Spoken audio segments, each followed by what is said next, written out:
No, this isn't a wedding, nor is this a gourmet restaurant. This is the Gentleman's Sweep, presented by New England Sports United. I'm your host, Jason Snow, alongside my good friends. You guys know these guys by now. Ben Vitale in the upper left, Andrew Kibbe down below. How we doing, guys? Good. How are you, Jason?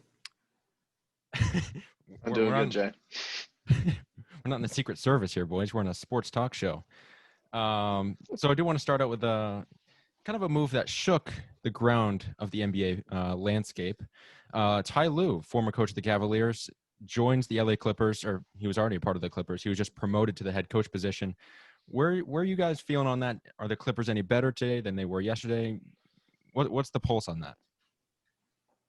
I'll buzz in on that if, Ben, you don't have anything to say yet. Yeah, that's fine.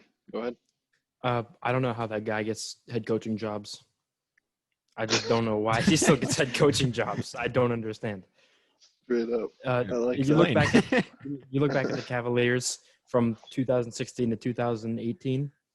The coach was not Tyronn Lue. The coach was LeBron James. I just don't think he's a good coach. I think it's a case of LeBron James is on your team, and you made the finals because of LeBron James, almost exclusively because of LeBron. It's got nothing to do with coaching, and I think Doc Rivers is a better coach than Ty Lue. So I think it's a step down.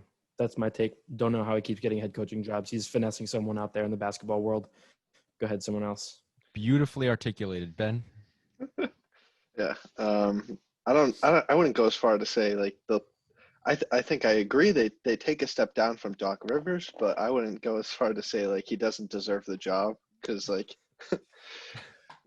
obviously we all know like they got to the finals because of LeBron, and LeBron, you could say, coached the team, even though, he was technically the head coach. But I think we got to give Ty Lue an opportunity to coach a different team that doesn't have LeBron and that has a couple of stars on it, and like not the washed up Cavaliers the year after LeBron left, but like this decent Clippers team, and see if he can maybe turn it around and take him out of the second round. So we have to give him an opportunity to take the Clippers from a second round exit to a first round exit. I was going to say third round exit, but oh, okay, there you go. But yeah, I think we give him a chance at least. I mean, hey, I'll give him a chance, but I just don't know how he's got the job. I'm not high on him either. Like, I don't think he's like all that like coaching wise, but I'll at least give him a chance. I feel like he hasn't shown enough to prove himself. Yeah, my only cause for concern is like I don't think they get any better. It's just like a lateral move. Like, well, probably a step down from Doc, but like I don't think they get any better from this. Cause for concern though is the Cavs gave up on them after 6 games, like after LeBron left. Teams don't give up on 42-year-old head coaches 6 games in. That's just cause for concern to me. But you're saying there was something more going on? Maybe they probably just didn't believe in him. So why they hired John Beilein like the season after, who was a 66-year-old coach with literal no promise. I think everyone from afar knew that dumpster fire was coming. That was not going to last long, and they gave up on Ty Lue, and now, I don't know. Ty Lue's kind of that guy. Bless you. Thank you. Yeah, bless you, kidding.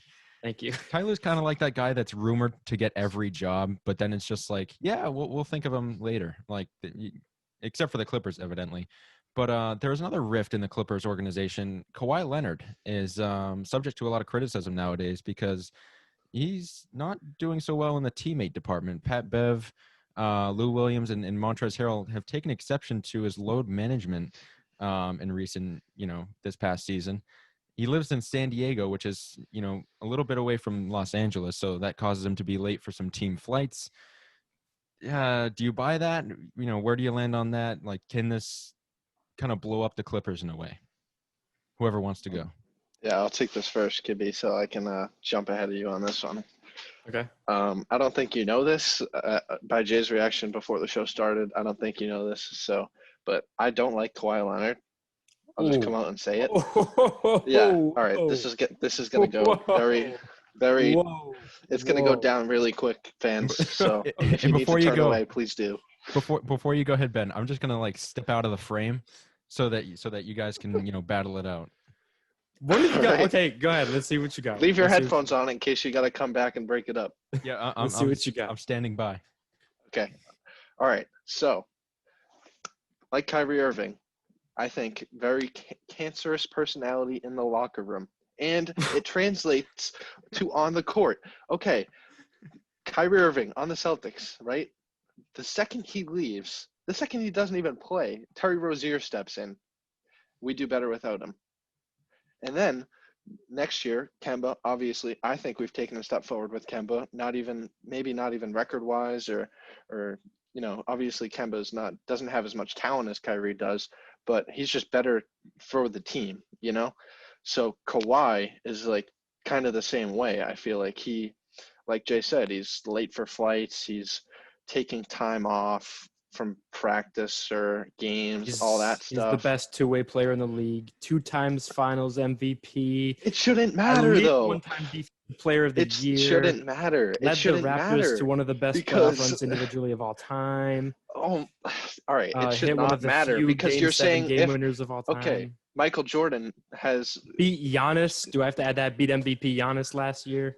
Okay, cool. Giannis can't win a playoff series for his life. Oh, we wait, know that. the So Raptors? Oh, yeah, I'm sorry. Led the Raptors, the Toronto Raptors to a champion.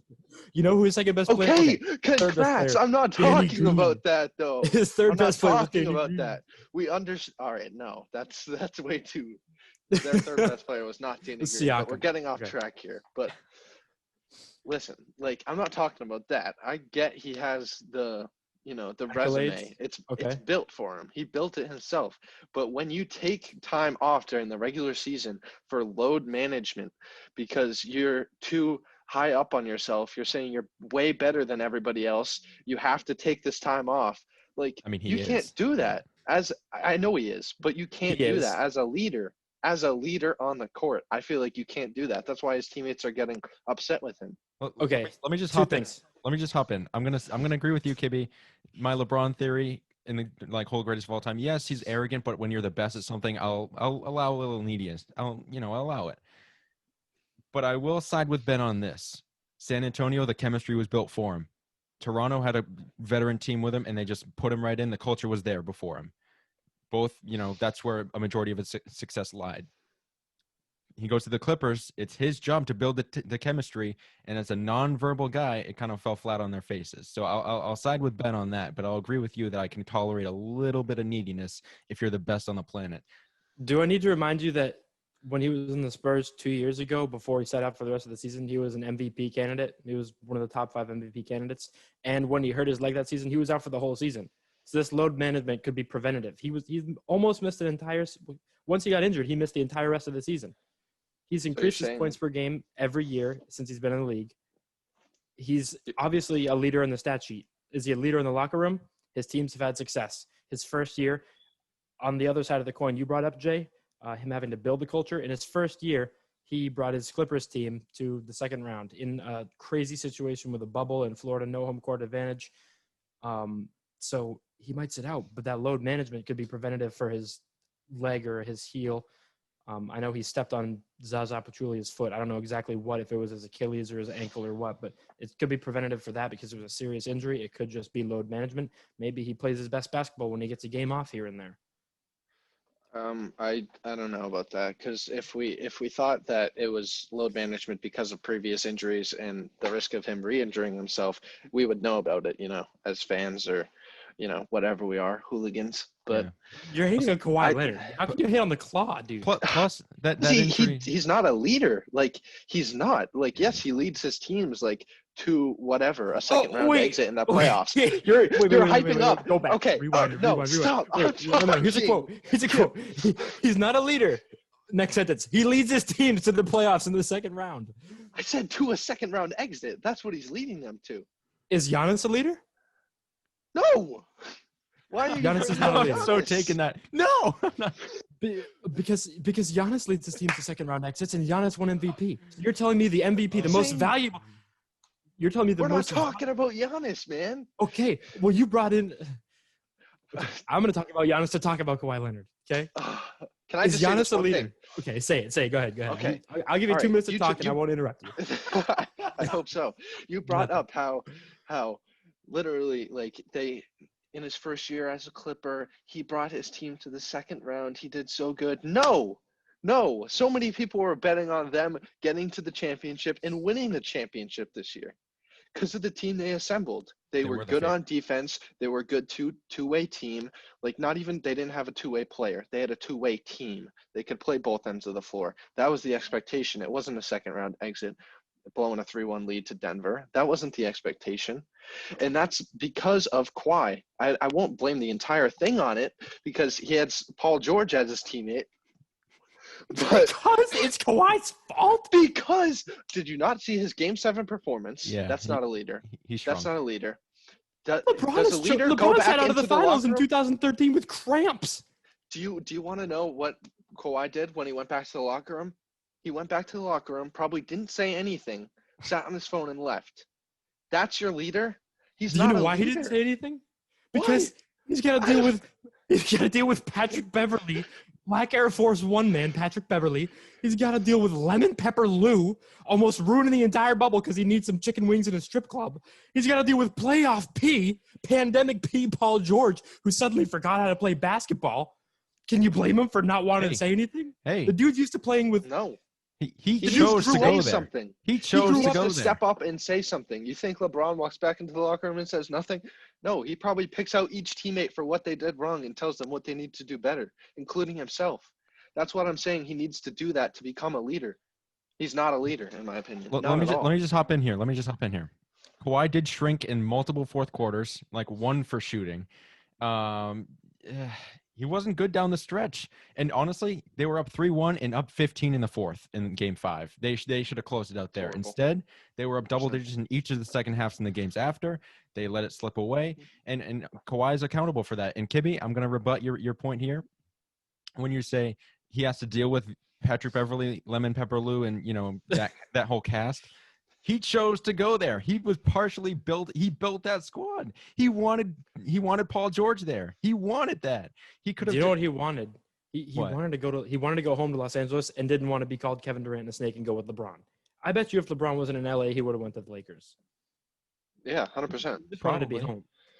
Just because of the franchise history, he would have went to the Lakers, but he had to go to LA and try to beat LeBron, and then he couldn't even get against him in the playoffs. And if he just went there for the sake of LA is going to be there after he retires. Like, there's no rush to play there right now. If that team was like, oh, he has to deal with stuff, then he wouldn't have gone there. He would have either stayed in Toronto or gone elsewhere. But I don't know. I don't buy into that. Oh, he has to deal with stuff. How about they have to deal with him? How about that? Yeah, They seriously, have to tell deal me with about it. They have to deal with a top 3 player in the league. It's not that. It's how he conducts himself on and off the court. It's and off. It's not He's just a on. baller. He lets his game We be the under- talking. We He lets his game do understand. the talking. We He doesn't say understand his accolades. We understand what the guy's done, but off the court, he needs to set an example for his team. He's not doing that. That's the reason they didn't make it out of the playoffs. You're putting the Clippers. You're putting the Clippers exit on Kawhi Leonard's shoulders. Yeah. Is that what you're doing? Yes. 110%. Did you watch those fourth quarters? He would make So- like 1 for 7 in the fourth quarter. Okay. It's not He even was that. It's terrible. like I said, like they're down 3-1. Like, as a leader, you got to go into the locker room once you lose that game 5 and be like, guys, we got to turn this around and win the next game. Hey, by the Game way, 6, Kibbe, guys, we got to win this next game. What about know? Paul George? Kawhi still put up decent numbers. Okay, he may have choked in the fourth quarter. He may have had he may have struggled a little bit. Paul George disappeared for the entirety of the playoffs. What about that? He Understandable. was an MVP candidate a few years ago on Oklahoma City Thunder. Understandable, but when Kawhi shrinks, we expect Paul George to just go out and do his thing. No, clearly the team didn't respect Paul George as much as they might respect Kawhi Leonard at the time when they were in the bubble, because after they lost, Paul George tried stepping up and saying something, and they all told him to shut up and sit down, in the locker room.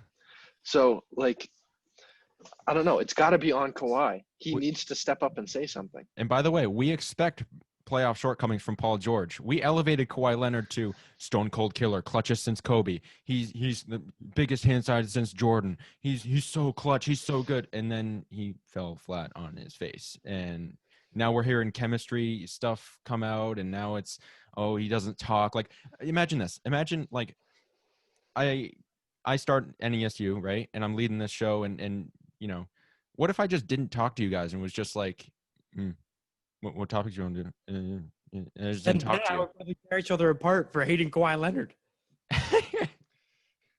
No, but Maybe I'm gonna say this. It's gonna be a hot take, but with the team they currently have assembled in Don't in say Los they're Angeles. not contenders. Don't say they're not contenders. You're not about I'm not to gonna say. say I'm not gonna say they're not contenders. I'm saying they're not gonna win a championship with the team that they currently have set around Kawhi Leonard. The only reason that would be true is because A, LeBron James exists. B, the Warriors come back super healthy with the two best shooters of all time and the first pick in the draft. Or Giannis goes to the West.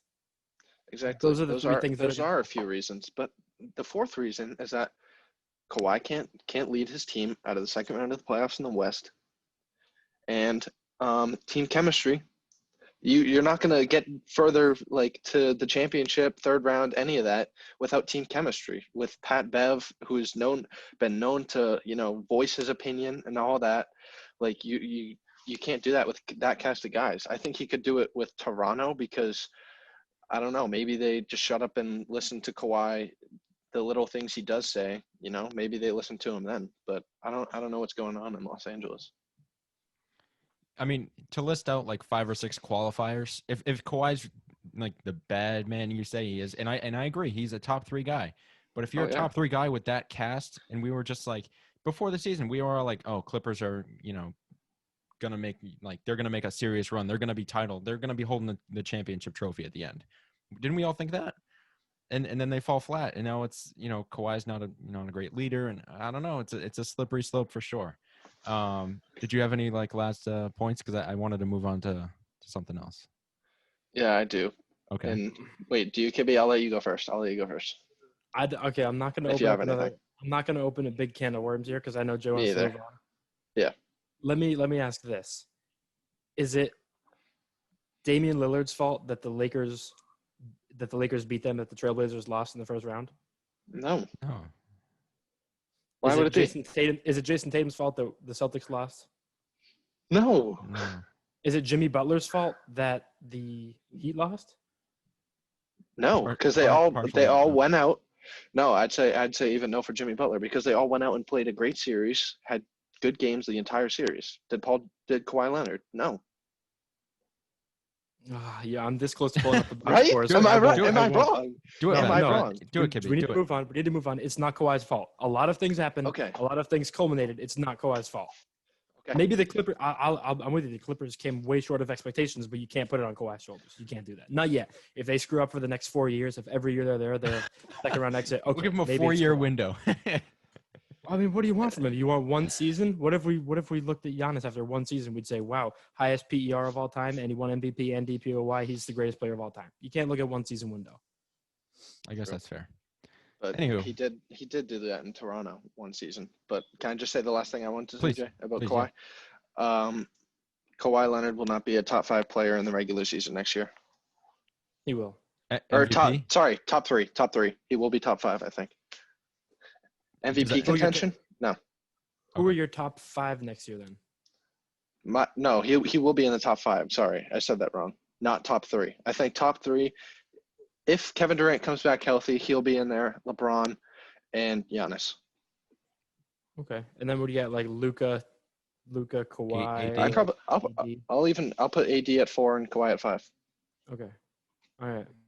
What's your? Let's go down this rabbit hole. Kibbe, what's your top 5 next year? My top 5 next year. I don't know. Luka, Giannis, in no particular order, just 5 here. Okay. Luka, Giannis, LeBron, AD, and Kawhi. I don't know how I would order them. I'd have to think about it more, but those are the top 5 players in the league. Luckily, I think Tatum crawls in pretty soon. He's probably within the next 3 to 5 slots there. He's coming for the top 10, top 5 spot, so we'll see. No Curry in that list for you two? No, not top 5. I mean, unless he comes back as unanimous MVP, Curry. Yeah, right? Yeah. We'll have to see what he does. I probably have to. I'll do LeBron, a healthy KD. Giannis is probably going to be in there. Anthony Davis, and Kawhi. I don't have. I thought you were going to say Curry. No. But same top 5 as me. Steph is my 6th. I put James Harden as my 7, and then Luka and so on and so forth. But talking about James Harden, actually, his former GM just got whatever you want to call it, stepping down, whatever. Either way, he doesn't have the job anymore. Has Houston hit their ceiling? Did they go anywhere higher than here? Like, I don't know. Like, my whole thing on Daryl Morey was like, yeah, we're gonna go full into analytics. We're not gonna shoot any mid ranges. We're only gonna shoot threes and layups. That's pretty much our game plan. All right, let's sign Dwight Howard, Carmelo Anthony, and Russell Westbrook, none of which are great shooters, none of which fit that prototype, none of which are great analytical players, but they're flashy, and that doesn't fit analytics at all. I don't know. Daryl Morey didn't have a great game plan. That's just where I lie. I think it's funny he got executive of the year and then was Me no too. longer an executive. Yeah, I think I agree with you guys. It's crazy that he got executive of the year and then just boom, vanish out of nowhere. But I don't know if they've hit their ceiling or not in Houston. But like last year, you look at Houston in the West, especially, they don't even have a big man.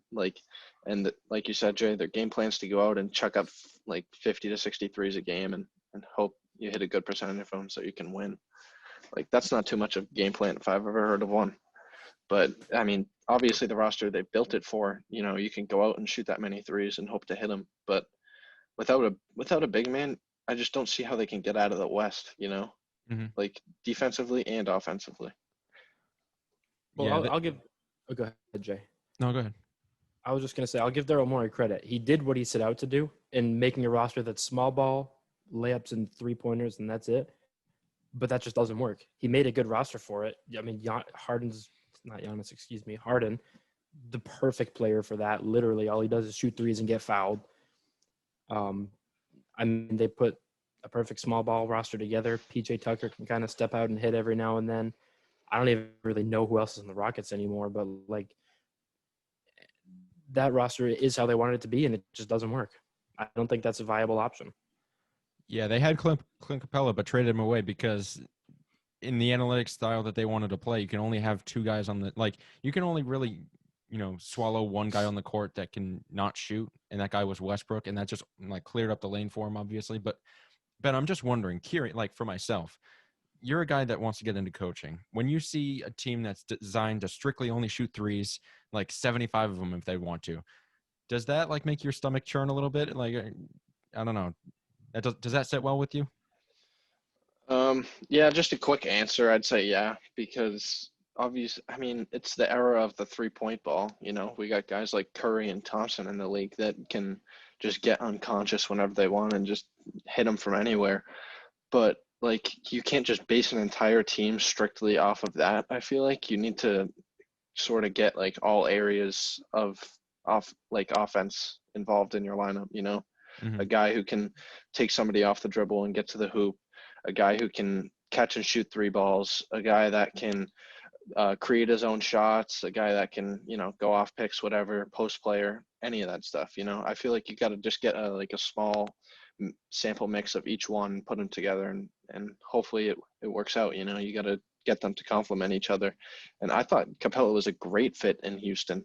I don't know about you guys. I don't know. He's just your guy that goes out and will grab rebounds or will post up and go to work in the post. He'll block shots, all that stuff. I don't know. I liked him in Houston. I don't know why. I know why they got rid of him. They just wanted to shoot threes. But what about you guys? What do you guys think about Capella? I'm not on the Capella thing at all. I don't see what he does well. He blocks shots, but all I see is a guy that doesn't have an offensive move, hardly posts up, and can't hit free throws. You're completely marginalized on one of the court. And whenever I hear the Celtics the Celtics should go after him. No, they should not. They shouldn't go anywhere near paying $16 million for a guy who plays one end of the court and can't shoot a free throw. He's not going to be on the court in the fourth quarter. He plays defense, but try passing to him. What does he do well? I don't know. Kibbe? I don't know. I mean, he grabs his rebounds. He could be a rim running big, I guess. He's 6'9", isn't he? I don't think he's quite got that. I think he's undersized. Yeah, I think he's a little undersized. So, I mean, what he does well, plays defense and gets rebounds. So, I mean, he's like Drummond, who Well, I think is a pretty good center. But I mean, yeah, on that Rockets team, he wasn't really looked for reference. I don't know. I'm kind of indifferent on it. Maybe he'll fit better on the Hawks next to John Collins and Trae Young. in other news, Anthony Davis is planning to re-sign with the Lakers. Just quickly, I just have a macro question about Anthony Davis, and that can he be the best player on a championship team? Kibbe, you're shaking your head. Yes, I think we Yeah. might have a debate here. Kibbe, Ben, what do you think? No, yeah, I think he can. Oh, okay, Kibbe, go ahead. Yeah. I mean, he's a baller. I think he can. All right. It's that simple. He gets buckets. He does what he needs to do, and he does everything exceptionally. There was a point I think we brought it up last time. I don't know what series it was or which games it was. I can't remember. But there was a point where Anthony Davis was shooting 60+% from three in a series. Anthony Davis, you're 6'11", athletic as hell, rim protecting, post up, mid range shooting, dribbling big man, was shooting 60+% from three. I'm not sold yet, and here's my reasoning why. This might just be a personal thing, but whenever LeBron went to the bench, at least in the NBA Finals and prior series too, and it was just Anthony Davis out there, I was like, oh, can the Lakers hold on here? Like, are they going to be all right? Like, is the lead going to be safe? They were pretty stagnant on offense when Anthony Davis was just in there himself, and I don't know. I just look back to those Pelican days when he was struggling to get into playoffs. Sure, he had one playoffs week against Dame and the Blazers, but I don't know. Maybe he just went up against the Warriors too many times for me to really see how well he can do. But I don't know. I just see a guy that needs a guy to set up for him, needs to relieve the pressure off of him, and without LeBron, that team is hardly making the playoffs. That's just what I see. I agree with Kibbe. I think he can lead a team to the finals. Maybe not right now. Maybe in a year or two when LeBron retires and they're done with their hurrah in LA, and he teaches them, what it takes to be the number one guy on a team or something like that. But he puts up the numbers. He's got the talent. Yeah, it's simple as that. Just like Kibbe said. I'm not sure what else to say here, but I mean, maybe if he has I don't want to say LeBron-esque because nobody's going to be LeBron or have the talent he's had, have the career he's had, but somebody that can complement his game well enough to be a number two to Anthony Davis, then he can lead them to a championship, something like that. Yeah, maybe it's just me, but stats don't win championships. I don't know about you, Kibbe. Stats and talent don't lead the way. Anyway, was that a shot? Was that a that was a Kawhi Leonard stab right there. Anyway, I think no, go ahead. Go ahead. All right. I think it helps him that he was a 6'2" point guard in high school, and then he hit the growth spurt obviously, and now he's 6'11" and a power forward. But it helps that he was able to see that side of the game and see what it's like to be a point guard, and then come up and be a big, and then still have the handles and still be able to, like Kibbe said, shoot the ball exceptionally, mid-range and three. And I think it also helped him that he was able to play the four mainly this year. Obviously, he played some five when during the games and stuff, but he would start as the four and be mainly a four for the Lakers, and I feel like that helped him a lot. Yeah. Well, transitioning to the NFL, I know we're mostly all basketball guys at heart, but the NFL is in some trouble right now. They're battling off positive tests. Should they enter a bubble sooner than later, and how should they maneuver around it? Yes, I think they should enter a bubble. Like you said, sooner rather than later, because later is going to be the cancellation of the season because, half the league's teams are on and off positive cases every week, But the problem with the bubble in the NFL is that, players have the opportunity to opt out. So if they do opt out, yes, they can opt out. But if they don't opt out, they're in the bubble. They have to stay in the bubble. They can't leave. That affects players seeing their families. Maybe it's, wives or kids, daughters. I think that's not even thinking about football, just thinking about daily lives, how they're able to still see them and play football. That's huge. And I feel like if they transition to the bubble, it won't work simply because they won't have enough people to play. I mean, obviously you're going to have the guys that are diehard football guys and are going to want to go out there and ball. But it's just like that stands in the way for me, I feel like. Does a guy like Tom Brady want to go leave his family for 3 months and play football just to play one game a week, Mm-hmm. I don't know. What do you think, Kib? Yeah, I'm with you. I also think an NFL bubble is going to be way harder to contain than an NBA bubble. An NBA roster is 15 guys. Let's say you have a full roster, you have 15 guys, and then your executives and your coaching staff. Maybe you have 40 guys altogether, maybe. An NFL roster is 52 players without all the different coaches and your executives and all that. So, I mean, just from the numbers alone, looking at the amount of players you're going to have, I think an NFL bubble would be way harder just for that reason alone. 100%. And in the NBA, they even made the large ballrooms at Disney into courts. You can't just poof a football field into existence. That'll be way harder. I don't think it'll ever happen. Ideally, I think they could find a way to do it. In a perfect world, a bubble would be ideal. That we're not living in a perfect world, obviously. But I think what they should do is don't be so gung-ho about playing. Yeah. They should maneuver the schedule in a way that okay, even if we have to take a 1 month, 2 month kind of break off, and we'll pick up in February or whatever. That's just hypothetical, but in theory, don't be all right, we have 2 positive tests on Friday night. You want to play on Sunday? Seriously? That just doesn't make any sense to me, especially when the Titans are they're 26 cases deep, and it's all right, by the way, Tennessee, you have 3 dozen cases? All right, what day is today? Saturday night? All right, so we're on for Sunday, right? We were still on for brunch, right? And it's just oh my, are you serious? You kidding me? Seriously. It doesn't make any sense to me. But that being said, I love football pretty much a lot. I love more than anyone. So I hope it goes on. But logistically, I don't know. I don't know if I see it happening. I'm right there with you, Jay. I love it. I love everything about it. Fantasy and keeping up with the players you like, all that stuff. But like you said, I don't know how realistic it is that they continue going at this rate. If they're just going to keep we'll put this game to this week. All right, this team's bye can be now, flipping all that stuff around. And like you said, why not take a month off just to calm stuff down? They're going to have to eventually once things get bad, because we got 5 teams now, I think, or 6 teams that are all in the scares. We got Patriots, Titans for sure. There was another team, I think it could have been, was it Atlanta that shut down their facility? Yep. And then the Colts today. Colts. Yep. So, I mean, obviously, you travel a ton, you play a different team every week, it's going to spread. It's already spread to 5 teams. What stops it from spreading to 10 teams, Especially when those teams play each other. Exactly. Seriously? Exactly.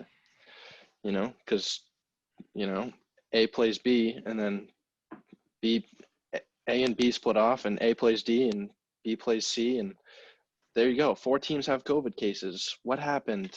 Well, don't play football. We all love it, but for the safety of people in the country and for them and their families, maybe it's just time to just say, all right, let's take a month off and revisit restarting in a month or something like that. NFL, take Ben Vitale's words to heart. Do exactly what he said. All right, folks, that'll be the episode. Pleasure having you. I'll see you guys next week.